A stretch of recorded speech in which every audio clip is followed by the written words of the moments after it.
Packing tape is very tricky. Well, first place, when I cut it, I always bend the end over a little bit right here, so it doesn't go sticking back on the roll. If it sticks back on the roll, you got trouble.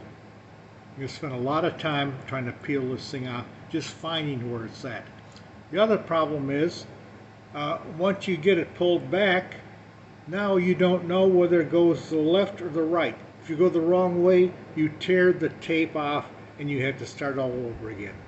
This is what to do. One side I got a marking pen and I put arrows in the direction the tape pulls off. That way when I start pulling on that edge of the tape right there, I pull in the direction of the arrows. And I don't get torn the wrong way and have to start all over again. Just put those arrows with the marking pen on the side of the tape.